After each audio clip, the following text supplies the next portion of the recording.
বিরতির পর স্বাগত। রাজ্যের শিক্ষা ব্যবস্থাকে উন্নত করতে পরিকাঠামোকে ঢেলে সাজাতে রাজ্যের মুখ্যমন্ত্রী তথা শিক্ষামন্ত্রী তিনি বিভিন্ন পদক্ষেপ গ্রহণ করছে, কিন্তু রাজ্যের প্রত্যন্ত এলাকাগুলিতে গেলে দেখা যায় যে শিক্ষকদের চরম গাফিলতি।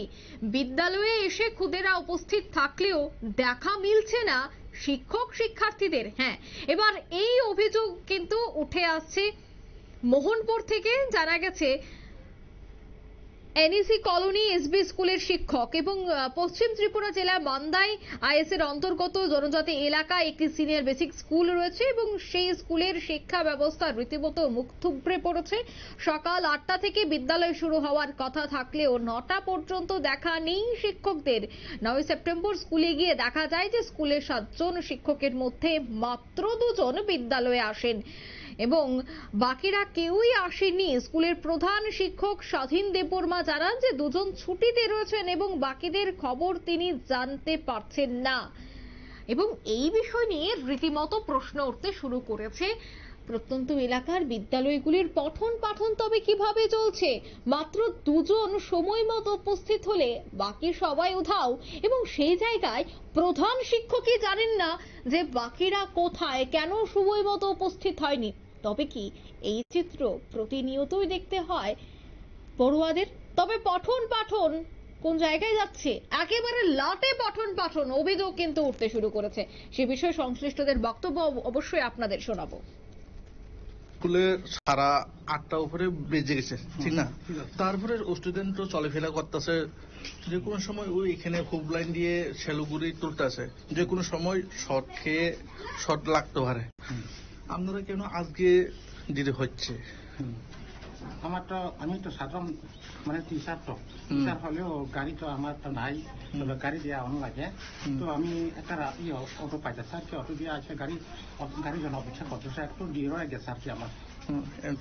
দেরি হয়েছে। স্টুডেন্টও এখন তো 8টার আগে এসে এখানে চলাফেরা করছে। কতজন আছে এখানে স্যার? এখানে টিচাররা 7জন আছে। 7জনের মধ্যে তো মানে আর কি ছুটিতে আছে। ছুটিতে 7জন না, 7জন না। কয়জন ছুটিতে আছে? কয়জন? 2জন। আর বাকিটা কেন আসছে না? টাইম তো হয়ে গেছে। এটা তো আমি জানি না, বাকিটা কি ব্যাপারটা আমি জানি না। আমি তো মোটামুটি রেগুলার তো স্কুলে আছি, তবে গাড়ির ব্যাপারে একটু দেরি হয়ে যায় আর কি। আপনি সব সময় গাড়ির ব্যাপারে একটু দেরি হয়, আর বাকিরা তো বাইক গুলি তো আসে, তারপর আসা যাওয়া করতে তো টাইম আগে তো আসতে পারে না।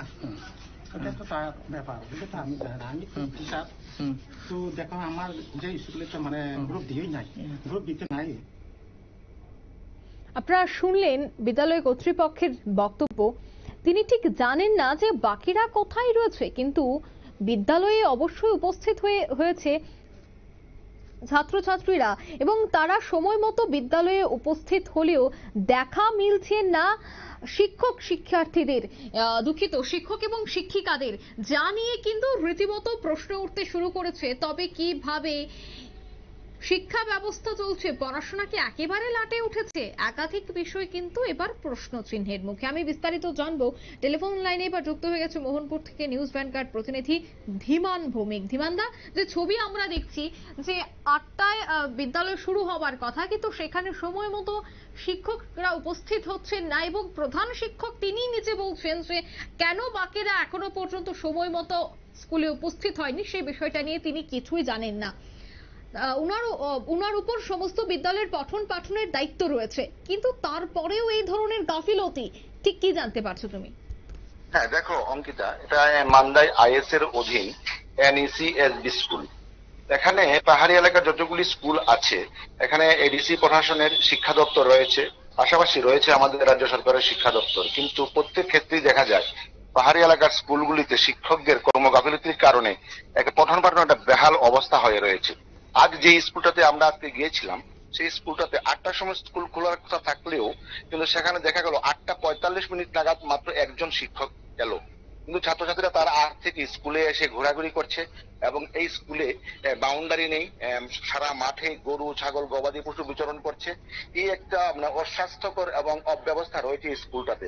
পাহাড়ি এলাকার প্রত্যেকটি স্কুলেই সিনিয়র বেসিক জুনিয়র বেসিক পঠন পাঠন পুরোপুরি লাটে এবং সবচেয়ে যেটা গুরুত্বপূর্ণ বিষয় হলো এখানে আইএস যারা রয়েছে বা ডিস্ট্রিক্ট শিক্ষা দপ্তর যারা রয়েছে তাদের সম্পূর্ণভাবে উদাসীন অবস্থায় রয়েছে এবং কেউ কোন রকম শিক্ষা ব্যবস্থার উন্নয়নে বিন্দু মাত্র কর্ণপাত এবং সদর্থক ভূমিকা নিচ্ছে না। অঙ্কিতা, একদমই সেই জায়গায় এখন মূলত বিদ্যালয় কর্তৃপক্ষের কি বক্তব্য, তারা কি বলছে?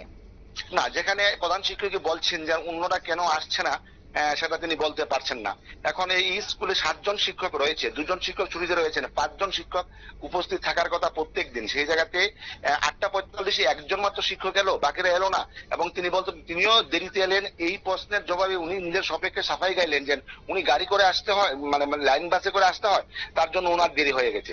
কিন্তু উনি সরকারি টাকায় বেতন গুনছেন, ওনার ডিউটি প্রিন্সিপাল হচ্ছে ছাত্রছাত্রীদের লেখাপড়া সময়মতো স্কুলে আসবেন। তো যিনি এই অবস্থায় তিনি নিজের সপক্ষে যুক্তি দিয়েছেন 45 মিনিট দেরি মানে লাইন বাসে আসার কারণে, কিন্তু অন্যদের বাইক গাড়ি থাকা সত্ত্বেও তারা ঠিক সময়মতো আসতে পারছে না কেন, এটার জবাব ওনার কাছে নেই। সুতরাং এইভাবেই পাহাড়ি এলাকার স্কুলগুলি চলছে। সুতরাং এখানে আর বলার কিছু নেই। এখানে প্রশাসন যদি কঠোর পদক্ষেপ না নেয়, স্কুল পরিদর্শক ভূমিকা বা ডিস্ট্রিক্ট শিক্ষা দপ্তর যারা রয়েছে তারা যদি কর্ণপাত না করে, তারা যদি ইন্সপেকশন না করে স্কুলগুলিতে প্রতিনিয়ত, তাহলে স্কুলের ব্যবস্থা শিক্ষা ব্যবস্থা সম্পূর্ণভাবে লাটে উঠবে এবং আগামী প্রজন্ম একটা ভয়াবহ পরিস্থিতির দিকে এগোবে। একদমই, ধন্যবাদ ধীমান দা।